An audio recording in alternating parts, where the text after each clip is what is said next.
So guys welcome to FitTech. I लेके आ गया काफी कमाल के टेक अपडेट्स को लेके। मंडे है तो काफी अच्छी शुरुआत करेंगे दोस्तों। अच्छी शुरुआत तो कर रहे हैं, लेकिन इसके साथ में जो पहली न्यूज आ रही है वो इतनी अच्छी नहीं है। बेसिकली ट्विटर के ऊपर जो अब आपकी सिक्योरिटी है वो अब आपके ही हाथ में है। बेसिकली ऐसा हो गया है, जो हम पहले 2 फैक्टर ऑथेंटिकेशन का यूज कर सकते थे अब उसका यूज नहीं कर पाएंगे।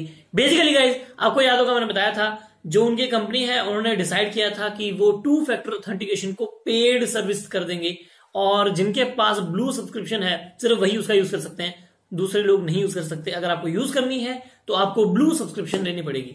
तो ये आप कह सकते हो कि एक फोर्स किया जा रहा है, आपको ब्लू सब्सक्रिप्शन लेनी ही पड़ेगी अगर आप चाहते हो कि आपका अकाउंट जो है थोड़ा सिक्योर रहे। बाकी दोस्तों आपको क्या लगता है कमेंट में बताइएगा। दोस्तों अगला अपडेट निकल के आ रहा है, ये भी एक अच्छा अपडेट नहीं है। ये निकल के आ रहा है गूगल पिक्सल फोन्स की तरफ से। बेसिकली गूगल पिक्सल फोन्स के अंदर कोई अपडेट आया था जिसके अंदर आपको बता दूं अकॉर्प्ले पेस्ट नाम का कोई फ्लॉन है बहुत बड़ा जो आ गया है। अब दोस्तों हो ये रहा है कि आप अगर अपने स्क्रीनशॉट वगैरह लेते हो तो आपका वहां से जो आपका सेंसिटिव डाटा है वो चोरी हो सकता है दोस्तों। रिकवर किया जा सकता है आपके सेंसिटिव डाटा को आपके स्क्रीनशॉट्स के थ्रू। दोस्तों ये एक नया फ्लॉन सामने निकल के आया है पिक्सल फोन्स के अंदर। दोस्तों यहाँ बताया जा रहा है कि ये रिसर्च हुई है उसके ऊपर बेसिस पे निकल के आया है। अब कंपनी इसके ऊपर काम कर रही है और बहुत जल्दी आपको एक नया अपडेट मिलेगा जिसमें इस फ्लॉन को खत्म किया जाएगा। लेकिन तब तक आपके जो स्क्रीनशॉट्स वगैरह हैं जो आप लेते हो वो डाटा थोड़ा सा रिस्क के ऊपर है। बाकी देखते हैं कब तक निकल के आता है। वैसे इसके साथ में बता दूं सैमसंग के अंदर भी एक वल्नरेबिलिटी पाई गई है उनके एक्सिनोस चिपसेट्स के अंदर, और सैमसंग ने कहा है कि इसके ऊपर काम चल रहा है और जल्दी ही हम आपको एक अपडेट दे देंगे। तो ये अच्छी बात है, कंपनी को जैसे पता चलता है कंपनी अपडेट दे देती है और इसे फिक्स कर देती है। तो आपको क्या लगता है कमेंट में बताइएगा। वैसे अगला एक और अपडेट निकल के आ रहा है जो कि थोड़ा सा बुरा है। आज शुरुआत बुरे अपडेट से की है। आपको बता दूं ये एक निकल गया है मेटा की तरफ से। मेटा की जो सर्विस है वो दोस्तों पेड हो रही है। अगर आपको ब्लू टिक वगैरह लेना है तो अब आपको उसके लिए पे करना पड़ेगा। मैं आपको ऑलरेडी बता चुका हूं, अब यूएस के अंदर शुरू हो चुका है। दोस्तों कुछ 990 रुपीज के अराउंड आपको पे करने पड़ेंगे अगर आप एक एंड्रॉयड यूजर हो, और 1100 से लेकर 1200 के बीच में प्राइस सेट होगा आईओएस यूजर्स के लिए। दोस्तों ये काफी बुरी बात है। मतलब ट्विटर ने ये शुरुआत की थी, ट्विटर का समझ में आता है, उन्होंने एलन मस्क ने ट्विटर खरीदा था, घाटे में थे जो भी थे। मेटा को ऐसा नहीं करना चाहिए था मेरे हिसाब से। आपको लगता है कमेंट में बताइएगा। पर इस हिसाब से ये है कि सारी कंपनीज ऐसा करना शुरू कर देंगी और ब्लू टिक जो है आपको खरीदना पड़ेगा। अगर आपके पास पैसे हैं तो ब्लू टिक है, नहीं है तो काम से गए। और जो ये मैंने आपको अमाउंट बोली है 990 या 1100 से लेकर 1200 के बीच में, ये आपको मंथली पे करनी पड़ेगी। ट्विटर के अंदर मेरे ख्याल से 750-800 के बीच में है और ये तो काफी ज्यादा है। क्या आप लेना चाहोगे ब्लू टिक इंस्टाग्राम पे, फेसबुक के ऊपर या जैसे भी चीजों के ऊपर? दोस्तों कमेंट में बताइएगा। और मुझे नहीं लगता है कि ये सर्विसेज का अब कोई भी वैल्यू रह जाएगी, क्योंकि ब्लू टिक जो है कोई भी खरीद पाएगा तो इसकी वैल्यू मेरे हिसाब से खत्म हो जाएगी। बाकी आपको क्या लगता है कमेंट में जरूर बताइएगा। वैसे दोस्तों अगला अपडेट भी निकल के आ रहा है और ये भी अपडेट थोड़ा सा बुरा ही है।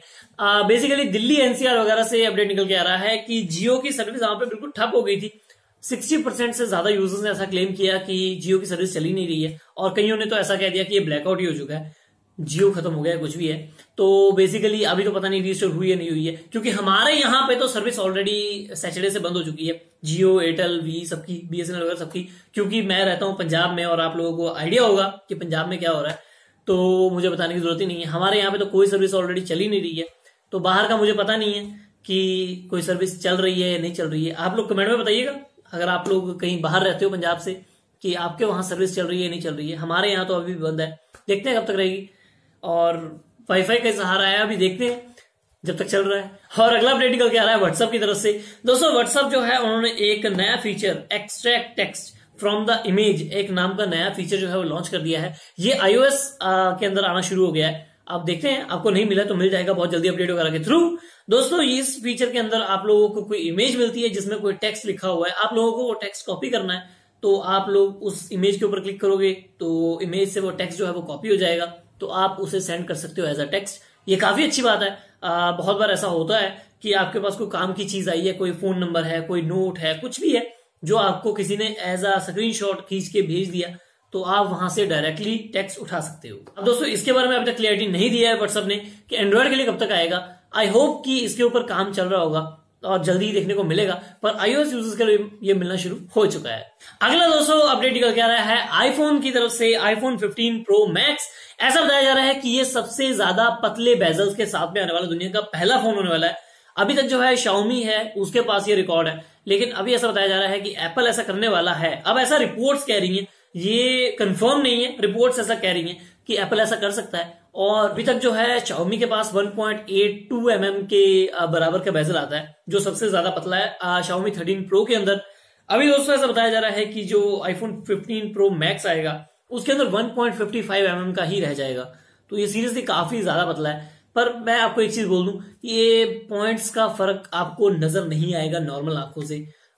ये कहने को जरूर हमें लगता है कि हाँ बेजल बड़े पतले हो गए जो भी है, लेकिन वो ऑलरेडी बहुत सारे फोन्स में पॉइंट्स का फर्क है, आपको समझ में नहीं आएगा कि रियलिटी में कितना ज्यादा इसमें फर्क है। बेजल उतना ही लगेगा आपको दिखने में, तो मेरे को लगता है ये कोई चीज बहुत ज्यादा बड़ी चीज नहीं है। एप्पल को अगर कुछ करना चाहिए तो कर्व डिस्प्ले निकाल दे, बेजल ही खत्म कर दे। बाकी आपको क्या लगता है कमेंट जरूर बताइएगा। और फाइनली दोस्तों BGMI की बात करते हैं, बैटलग्राउंड मोबाइल इंडिया की। अब दोस्तों यहां पर कुछ अपडेट निकल के आया आज।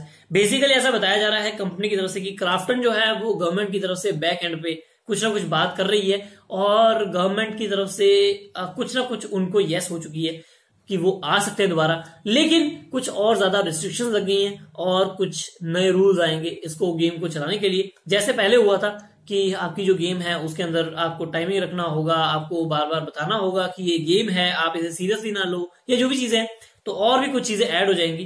तो क्राफ्टन को 3 महीने का टाइम मिल चुका है गवर्नमेंट की तरफ से कि आप ये प्रूव करो कि आपकी गेम जो है वो इंडिया या इंडियन यूजर्स के लिए सेफ है, तो आप दोबारा से लॉन्च कर पाओगे। तो मेरे हिसाब से काफी बढ़िया अपॉर्चुनिटी है और मुझे लगता है क्राफ्टन यूज भी करेगा। देखते हैं क्या निकल के आता है, आपको क्या लगता है कमेंट जरूर बताइएगा। ये चीज होती है कि जब आपको ऐसी कोई चीज अपॉर्चुनिटी मिल जाती है तो हम लोगों को एक उम्मीद हो जाती है कि चलो ये गेम वापस आएगा। यहां पर एक चीज आपको बता दूं कि 3 महीने का टाइम दिया गया, 3 महीने बाद मान लो क्राफ्टन उनको शो कर देता है कि हमारी ये चीज है अब ठीक हो चुकी है, तो गवर्नमेंट मान लीजिए उसको परमिशन दे देता है, तो उसके बाद भी टाइम लगेगा। ये मत सोचिए कि 3 महीने का टाइम है तो 3 महीने बाद आ जाएगा, थोड़ा उसके बाद भी टाइम लगेगा, क्योंकि क्राफ्टन को एक सैंपल बनाना पड़ेगा, वो गवर्नमेंट को दिखाना पड़ेगा, उसके बाद वो ओरिजिनल गेम में यूज करेंगे, और आपको पता है थोड़ा लंबा काम होता है तो टाइम तो लगेगा। पर ये उम्मीद है कि आपको इस बार देखने को मिल जाएंगे फिर से BGMI वापस से। तो दोस्तों आज के टेक अपडेट्स को करते हैं, वीडियो को लाइक करना, चैनल को सब्सक्राइब करना बिल्कुल मत भूलिएगा। Thanks for watching, stay safe.